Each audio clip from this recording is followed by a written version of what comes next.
get started. Wow.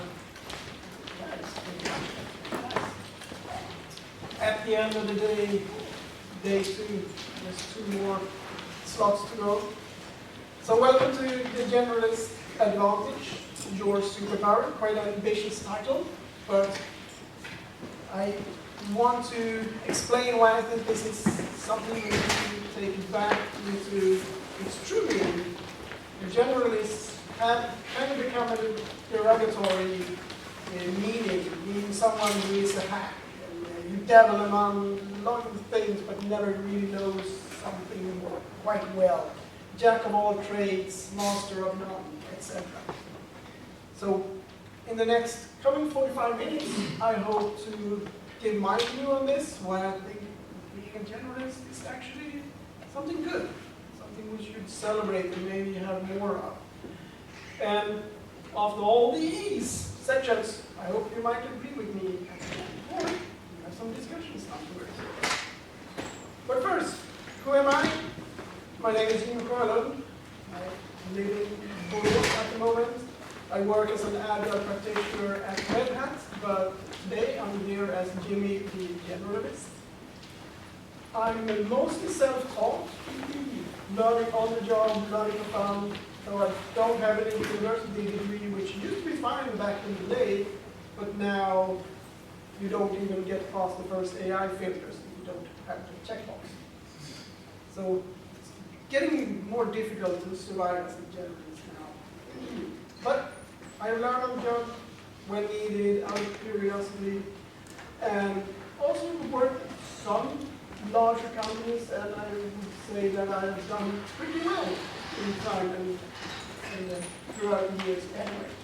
The latest one being Red Hat, and also in the open organization community, which is another open source project I'm involved in. So everyone remember this guy. This was me in the 90s. I didn't have this Silicon Graphics workstation, but I definitely had that keyboard. And funnily enough, he also has a rubber duck on his desk. I really like that. So I would say I'm pretty good at my job. And that's not an easy thing to do with my Swedish-Finnish heritage, and you're not supposed to say that out loud at least. But I was never the top sysadmin. I was never the best project manager, and I was never the most sought-out agile coach. But if there were Olympics, I wouldn't win any medals, but I would at least be there to compete. And when growing up, I had many dreams. This one was not one of them. No. When I was 10 years old, I got a guitar, and of course, I wanted to be a rock star. Who would? And I also wanted to be a fighter pilot. But then, about 13, my eyesight started to get worse, so I had to leave that dream. But at the same time, my best friend's dad got an ABC-80 to use at home because he was a teacher at the technical gymnasium where we grew up.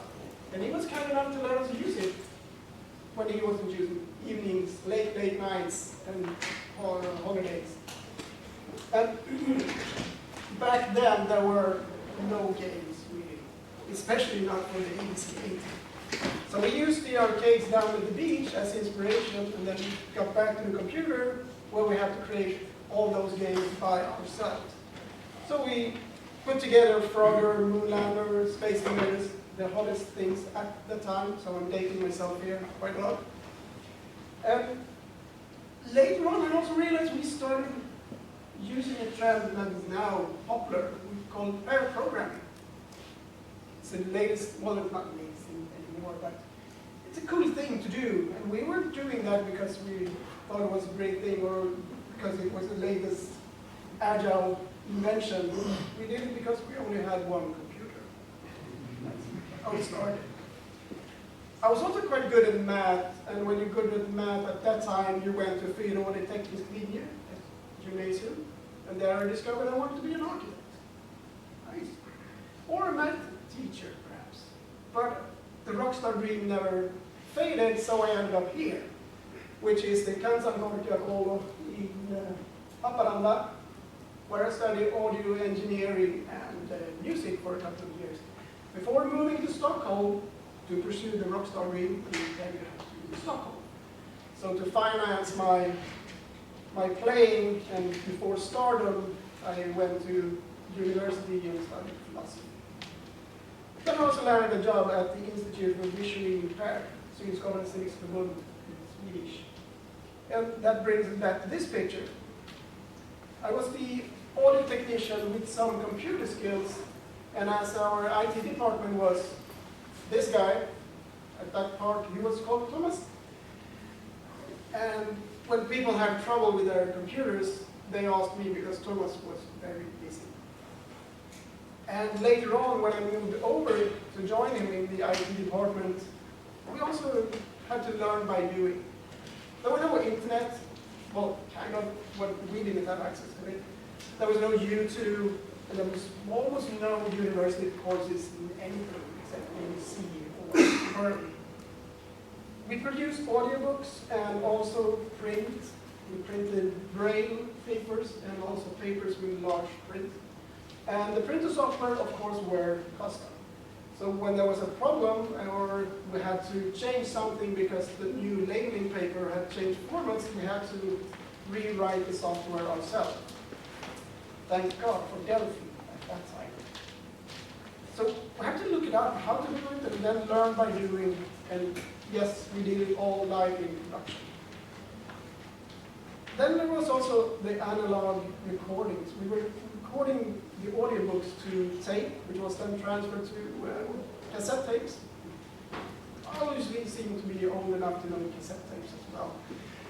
And when they were going digital, there was also talk, how can you bridge this analog format to the digital one? And that's why I became involved in that project, because I knew some things about both worlds, and I'll talk later about idea synthesis as well. But first, what is a generalist? Well, it's a person with a wide array of knowledge in a variety of subjects, useful or not. Now, useful or not? I mean, sometimes you learn for fun, right? Like, which is the best typewriter font, really? Is it Courier Prime or Houston Mono? Maybe it wasn't useful for anyone except me, because I wanted to have a typewriter font in my Emacs when writing, but it was fun, and I learned a lot about typewriter fonts doing that research. And there are many other terms for generalists. Some of those are polymath or lately multi-potentialite. It's on YouTube, I'm not making it up. And there's another one, which is the Renaissance man. I try to avoid it, both because it's dated and it kind of assumes you're a man. But what is a polymath and a polyhistor? It's someone who, having learned much, knowledge spans many different subjects, and to solve specific problems. All good things, right? And there's another definition for polymath. Polymaths are characterized by a great curiosity that leads them to continuous learning and involvement in different areas, especially in some with different expressions, as it's not only about accumulating knowledge, but also about applying and expressing it. It's not only about accumulating knowledge, because you could do that at home and never tell anyone, but applying and expressing it, like giving talks, like this one, or painting, like this guy, Leonardo da Vinci, the ultimate Renaissance man, and painter, sculptor, engineer. Some of the things he created were so innovative, so people didn't understand how good they were until lately now. Some of the bridge constructions are still holding up today as well. And the list goes on, and I couldn't even fit it without filling the page and making the font really, really small. But what I like is learning is the only thing the mind never exhausts, never fears, and never regrets. Personally, I might have some regrets on how many hours I spent researching typewriter fonts. And there were more than one occasion when learning Kung Fu or learning to horseback riding that involved a lot of fear. But Leonardo da Vinci and Michelangelo and all the famous ones from way back. What you see there is Renaissance man. It's mostly men. But when you scratch the surface, there are women as well. But at that time, and somewhat in this time, it's not the same opportunity for everyone. Women, for instance, in Leonardo da Vinci's time, had to produce children and raising children. And if you have tried to study while raising children at the same time, it's quite hard to be excellent at inventing new things. But when you search for it, you will find there are them. Both women, men, and from different nationalities as well. But you mostly hear about Leonardo and the other guys, because that's how it is. And there are some modern examples, like Bruce Dickinson and Natalie Portman. Who is Bruce Dickinson, you say? Singer in Iron Maiden, Olympic fencer, commercial pilot, professor in ancient history. I mean, come on! Apparently he brews his own beer as well. But when you read his quote, life is about learning, it's about growing. You get a glimpse into how his mindset is and how he approaches things. And when you Google or search for polymath women, you will get Natalie Portman on the top page. And here we can see her studying for her degree at psychology from Harvard, while casually shooting Star Wars movies. And she also threw it in English, Hebrew, French, and Spanish. Not a bad resume. And I said studying, that's not what she's doing. I don't love studying, I hate studying. I like learning. Learning is beautiful. And I wonder, when does this go from being great to being a hack? And while we only know about these people because they're famous, I think they can also serve as inspiration. And I'm quite sure that just in this room, there are plenty of people with the same qualities, but you're not famous yet. So I talked about ideas synthesis. I should have picked another word, but that's what it's called. So in my work back then, it was to bridge the gap between audio recording to tape in the analog world to how do we do this in a digital world.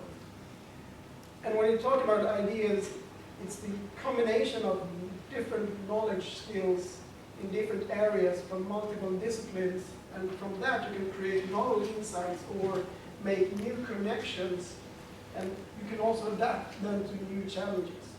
While specialists are perhaps more focused on pushing the boundaries within that one domain that I'm researching.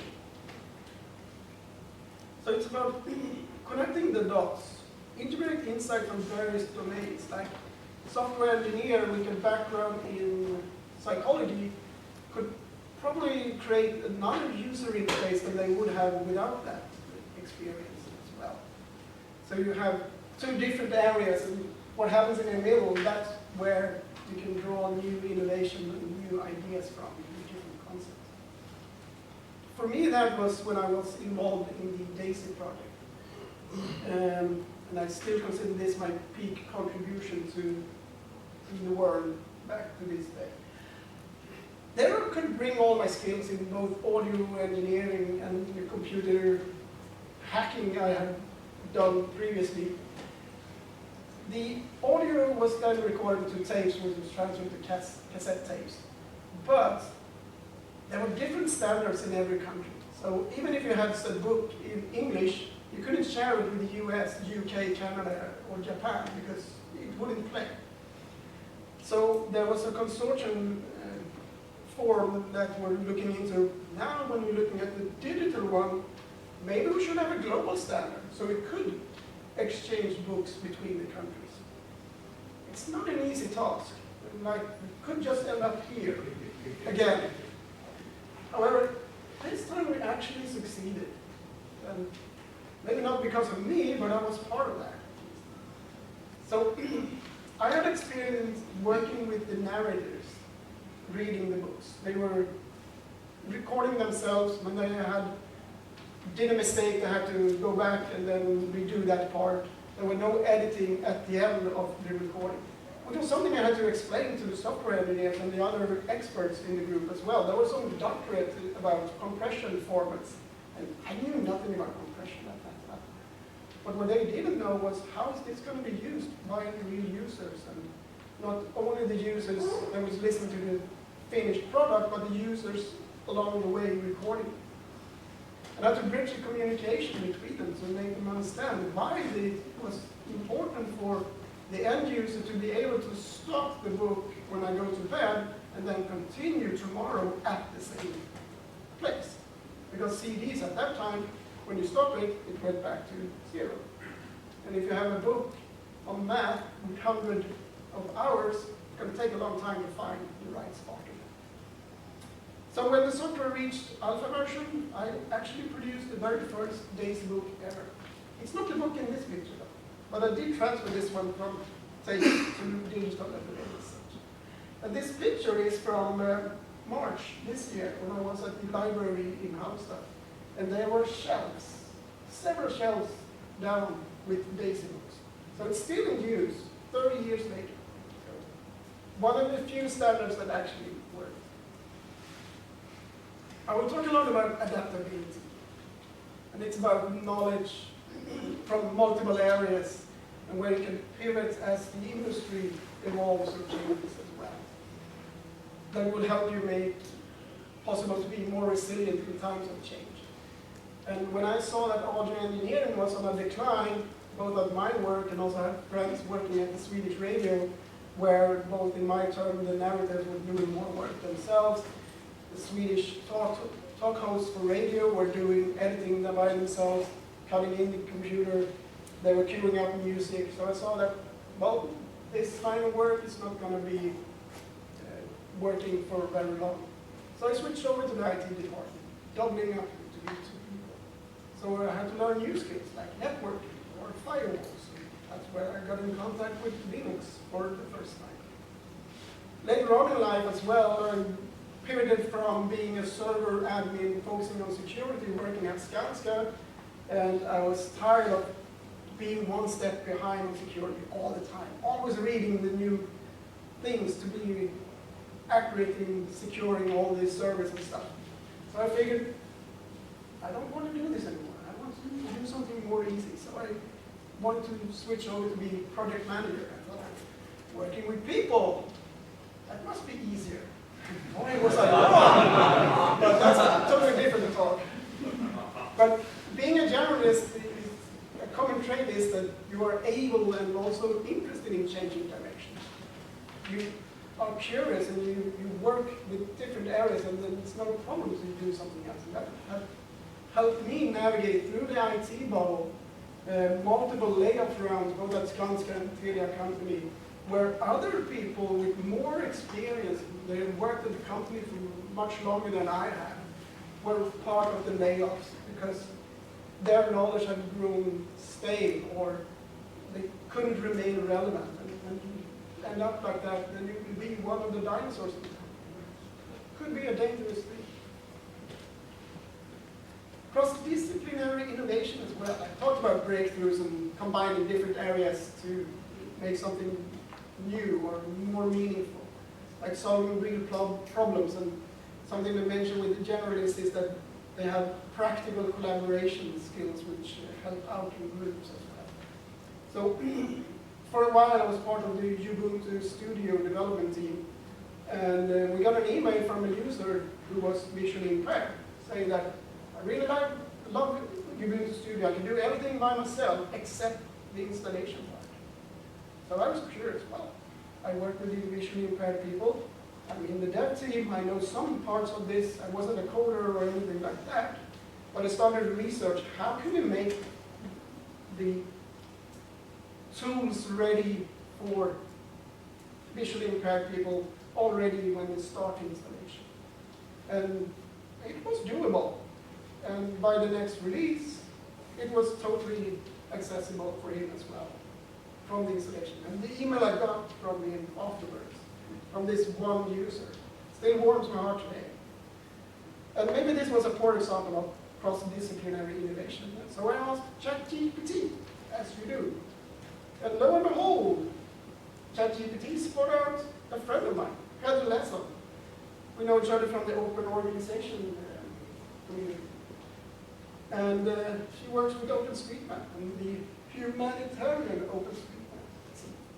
And her biography says, at the intersection of social impact, strategy, technology, and open principle, she delivers innovation, products, and experiences with global networks. And that's what I mean with cross-disciplinary innovation.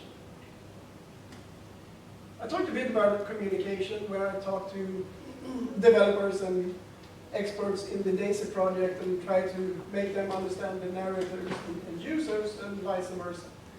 And that's all about the translating complex ideas, either between expert groups or between expert and non-expert groups.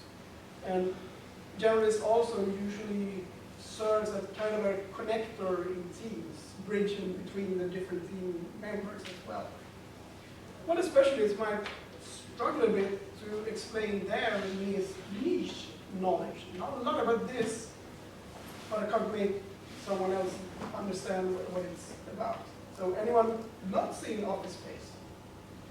If you haven't, you should really watch it. I've been in numerous sales and customer meetings where it seems that they are not understanding each other. The engineers explain something several times and you grow more frustrated that, oh, why don't they just understand? And the sales people and the customers is like, still talking gibberish, I don't understand anything. And I have several engineers telling me that, well, I don't speak sales, but I do. So many times I could understand what they both were talking about, and many times they were also aligned, meaning the same thing, they just couldn't make it be understood across. So as a generalist, you have that opportunity to go in between the different roles and bridge the communication. And let's be frank, Tom here is right.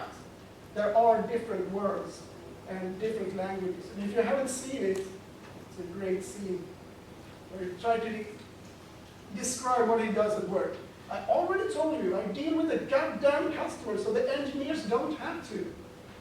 I have people skills. I'm good at dealing with people. Can't you understand it? What the hell is wrong with you? And then he storms out of the room.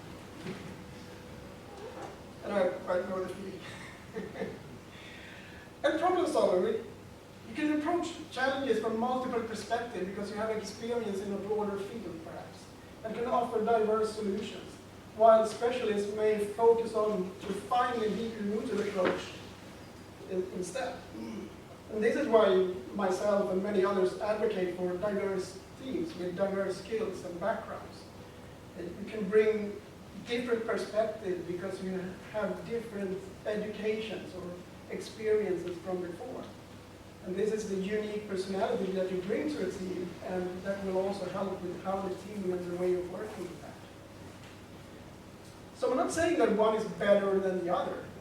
Both are crucial. Specialists push the frontiers forward, and generalists can help translate and integrate across disciplines. So what is an expert, a specialist then? You've probably seen about the letter-shaped skills and letter-shaped people. But while I don't see that one is better or more worth than the other, I want to highlight that for some reason it's become a path for all. That you need to be an expert. It's good in itself, in a way. And I say that we need a mix in all teams, both at work, in sports, and in open source projects. So there's the I-shaped, where you have deep expertise in one area. And next, everybody should be T-shaped. That's probably something you heard about, especially in agile development. Cross-functional teams with T-shaped people. And from there, it just piles on, like E-shaped. Deep expertise in a few areas, experience across several areas, execution and exploring. And then M-shaped. Deep expertise in multiple areas, broad skills across several areas. And maybe the smaller letter is more visually showing that. But my favorite is pie-shaped. Why not? This group have a broad mastery of skills atop a few spikes of deep functional or domain expertise. And in the future, the people are starting to talk more and more about cone-shaped people. Yeah, no stress, right? But what will help with this is talking about rapid learning. The ability to quickly acquire new skills and knowledge across various domains. And it's very valuable to have, especially now in our quite fast-moving pace, technology or methodology or new languages and everything. And something happens. Oh, that one. And being a generalist might have a slight advantage here, because we're used to being beginners. And we're less afraid to try new things, because we do that all the time out of curiosity and because we want to learn new things. And we're also used to suck at new things, because you do at the beginning. And that might be a harder step to come by if you are seen as the company's expert in something, and then you try something new and you really suck at it. And, get over it. Just learn new things. Now back to adaptability. Generalists often thrive in environments where you have a lot of flexibility and adaptability. And you need to adapt to new technologies and frameworks and everything else that is just spun up rapidly. And it's important to keep being relevant and effective in this ever-changing landscape as well. And cross-disciplinary learning, I mentioned innovation before. IT increasingly intersects with other fields like business, healthcare, manufacturing. The ability to learn and learn quickly is becoming more important. And that can also lead to new innovative solutions. Or you can have a holistic understanding of the bigger picture of the problem, and therefore you can find other type of solution. And you need to learn in different ways. We'll talk more about learning in a few slides as well, but how we learn is as important as what we learn. And in agile teams, the mantra is respond to change. You need to respond quickly, which means you have to learn rapidly, because otherwise you're not going to be able to respond quickly as well. And being generalists among teams is that you can contribute across multiple aspects in a project. In pitching development, or community management, or user feedback integration, things like that. And last but not least, continuous improvement, the heart of lean and agile, where it's about continually refining your skills and approaches, and you base your next learning on real-time feedback and things like that. So I would say that deep knowledge can fade, you become a dinosaur, but passion for exploration lasts. You will learn something else, something new. Sometimes learn what excites you, useful or not. Typewriter. And this is maybe my last slide on adaptability, but adaptability is the ability to morph into whatever you need to be, like Barbapapa. And I really love the houses. He could turn into a car, a guitar, or whatever was needed at the time. And when you read at the page, there is a page still. It's active. Barbapapa was born in a garden, just like a flower. He can take any form. He's very nice. Everybody likes him. Okay. With a few shape-shifting and a brilliant imagination, he smoothly overcomes the most difficult situations. He's always ready to help. His goodwill is inexhaustible. It's all great stuff. So embrace your inner Barbapapa as well. And Leonardo da Vinci's curiosity is legendary, and his ability to put that curiosity into work. But it was also twinned with an impatience, the inability to stick to a task and see it through because you saw something really shiny that you want to dive into directly. And Peter Berg called this in his book the Leonardo syndrome. And I'm quite sure you have also found something new that you got you really interested in, you dove in, get totally confused, not confused, consumed, and maybe confused as well. Only to then later on be diverted by something else, or get bored, and then you move on to the next thing. And while it might be fun and all that, it also can leave you with some other feelings like stress or anxiety when you look at, oh, why can't I ever finish anything? And am I self-sabotaging my career or success because I didn't finish that Python course? I went over to Java instead. If it's scattered and maybe not work because I'm not an expert in this. And my friends are. That leads us to the other syndrome, imposter syndrome. And I mean, how many here have felt, I hope they don't find out I'm a fraud. I know I have. But you actually might know more than you think. And one way to affirm that is by sharing your knowledge and talk to other people. Because they can give you feedback where you understand that, oh, maybe I actually know a thing or two about this. When they explain how you help them or something like that. And the funny thing is when you start to talking with other people, then your heroes feel this way too, which is interesting. And finding out that sometimes your heroes are also wrong is also a good thing for your own self-worth, I would say.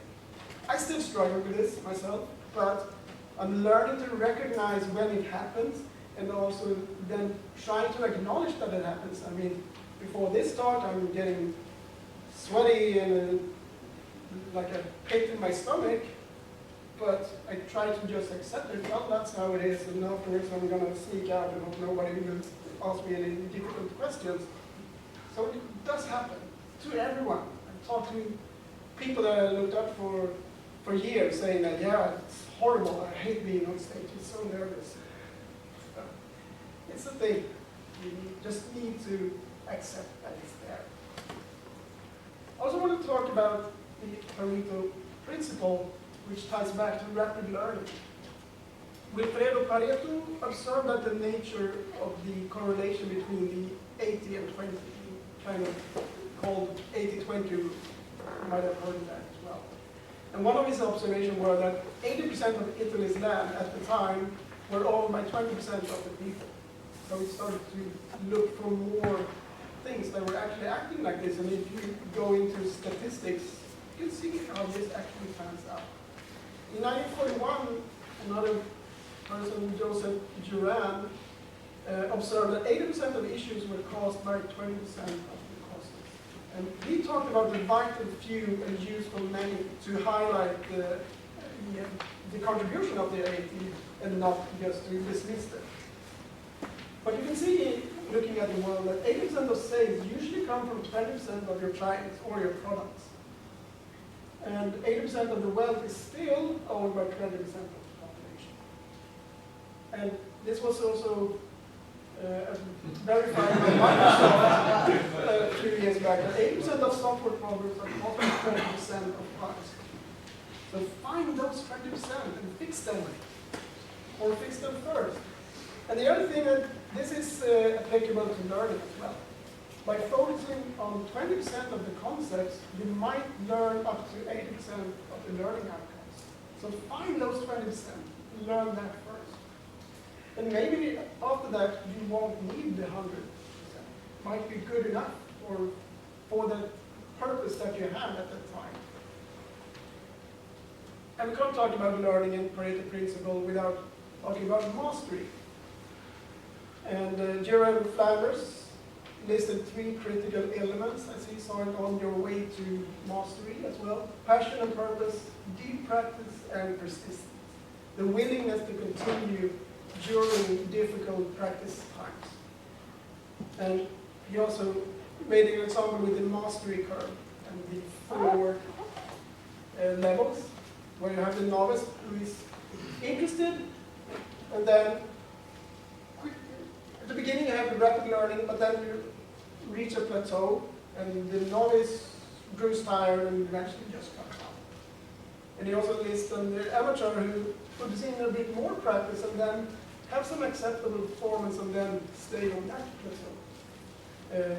Expert is a bit higher. You push yourself by changing up how you practice and change the way you learn a bit, and you make more progress after the first fast ones. And you stay on that path. And maybe somewhere along the way you decide, this is quite enough, I'm good. What he calls the pathfinder is then the steps after that, where you have honed the skills, you personalize them, you might invent your own methods and things like that, and that's going on to the mastery curve as well. There's another book called Mastery by George Leonard, published in 1992, talking about mastery, going to his 4 of his chapters here. There was a third one called Mastery by Robert Greene, published in 2012. But what all three are agreeing and have in common is that they say that consistency is key. You need to be persistent, you need to keep practicing. For George Leonard, that was trying to learn to love the plateau, as he explained. There's no way around that. Learning involves brief spurts of progress, and then you land on the plateau before you have the next level up, so to say. And while this curve is idealized, my dream, but the pattern is quite, it goes in this pattern. Some plateaus might be longer, some shorter. In the plateaus you might go up and down and all these things, but what he never says is that you will spend most of your time to be on a plateau. I mean, this is where you need to keep practicing, or change how you practice, so you can get to the next bump up and continue until you reach what he calls the mastery level. And he also mentioned 3 personas to illustrate things that might happen along the way. And the dabbler is the one that is very excited about learning a new thing. You have the rapid progress, but as soon as you hit the first bump or it gets hard, you quickly grow tired and you leave to something else. And this is a repeating pattern as well. He has what he calls the obsessive, which is quite similar to the dabbler, but once the obsessive reaches the first plateau, you are intensely goal-oriented and result-focused. So what I probably need to do is to try even harder. So you push even more. And being persistent, and when you get more setbacks, you try yet even harder until they eventually just burn out and crash at the end of it. And then I have what we call the hacker, who is much more laid back about learning new things than compared to the dabbler and obsessive. So you learn a couple of things, and at a certain level, you're quite content with keeping yourself on that level. Just hanging out in a certain comfort zone.